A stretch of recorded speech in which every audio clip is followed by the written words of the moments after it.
Genesis chapter 13. Then Abram went up from Egypt, he and his wife and all that he had, and Lot with him, to the south. Abram was very rich in livestock, in silver and in gold.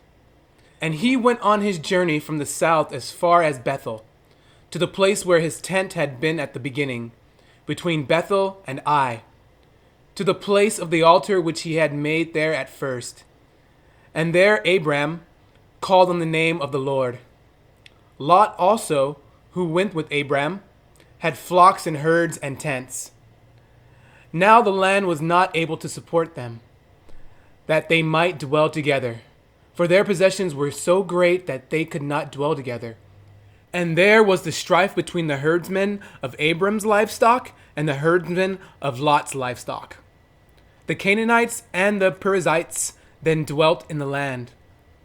So Abram said to Lot, "Please, let there be no strife between you and me, and between my herdsmen and your herdsmen, for we are brethren. Is not the whole land before you? Please separate from me. If you take the left, then I will go to the right. Or if you go to the right, then I will go to the left." And Lot lifted his eyes and saw all the plain of Jordan, that it was well watered everywhere, before the Lord destroyed Sodom and Gomorrah. Like the garden of the Lord, like the land of Egypt, as you go toward Zoar. Then Lot chose for himself all the plain of Jordan, and Lot journeyed east, and they separated from each other. Abram dwelt in the land of Canaan, and Lot dwelt in the cities of the plain, and pitched his tent, even as far as Sodom. But the men of Sodom were exceedingly wicked and sinful against the Lord. And the Lord said to Abram, after Lot had separated from him, "Lift your eyes now, and look from the place where you are, northward, southward, eastward, and westward. For all the land which you see, I give to you and your descendants forever. And I will make your descendants as the dust of the earth, so that if a man could number the dust of the earth, then your descendants also could be numbered. Arise, walk in the land through its length and its width, for I give it to you." Then Abram moved his tent and went and dwelt by the terebinth trees of Mamre, which are in Hebron, and built an altar there to the Lord. Genesis chapter 14.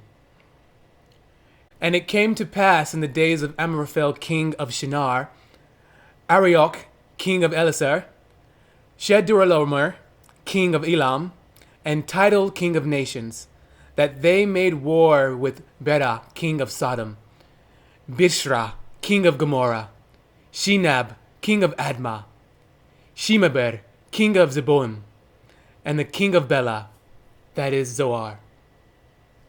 All these joined together in the valley of Siddim, that is the Salt Sea. 12 years they served Chedorlaomer, and in the 13th year they rebelled. In the 14th year, Chedorlaomer and the kings that were with him came and attacked the Rephaim in Astaroth Karnaim, the Zuzim in Ham, the Emim in Shaveh, Kiriathaim, and the Herites in their mountain of Seir, as far as El Param, which is by the wilderness. Then they turned back and came to En Misfat, that is Kadesh, and attacked all the country of the Amalekites, and also the Amorites who dwelt in Hazan Tamar. And the king of Sodom, the king of Gomorrah, the king of Admah, the king of Zeboim, and the king of Bela, that is Zoar, went out and joined together in the battle in the valley of Siddim, against Chedorlaomer king of Elam, Tidal king of nations, Amraphel king of Shinar, and Arioch king of Elasar, 4 kings against 5. Now the valley of Siddim was full of asphalt pits, and the kings of Sodom and Gomorrah fled.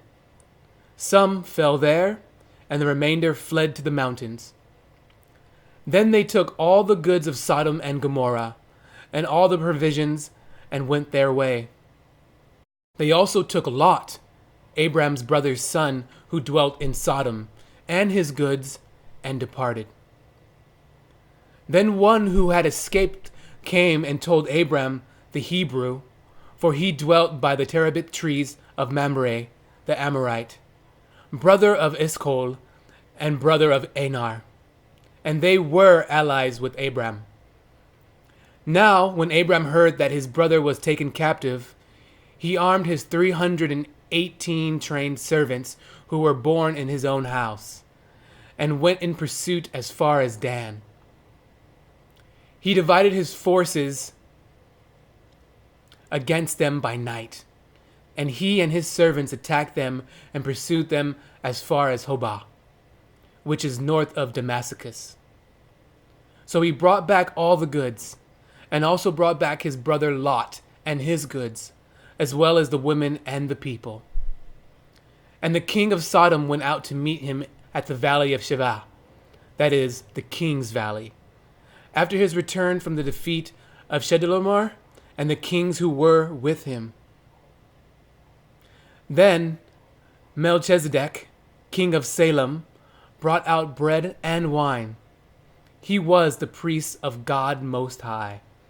And he blessed him and said, "Blessed be Abram of God Most High, possessor of heaven and earth, and blessed be God Most High, who has delivered your enemies into your hand." And he gave him a tithe of all. Now the king of Sodom said to Abram, "Give me the persons and take the goods for yourself." But Abram said to the king of Sodom, "I have raised my hand to the Lord, God Most High, the possessor of heaven and earth, that I will take nothing, from a thread to a sandal strap, and that I will not take anything that is yours, lest you should say, I have made Abram rich, except only what the young men have eaten, and the portion of the men who went with me, Aner, Eshcol, and Mamre. Let them take their portion."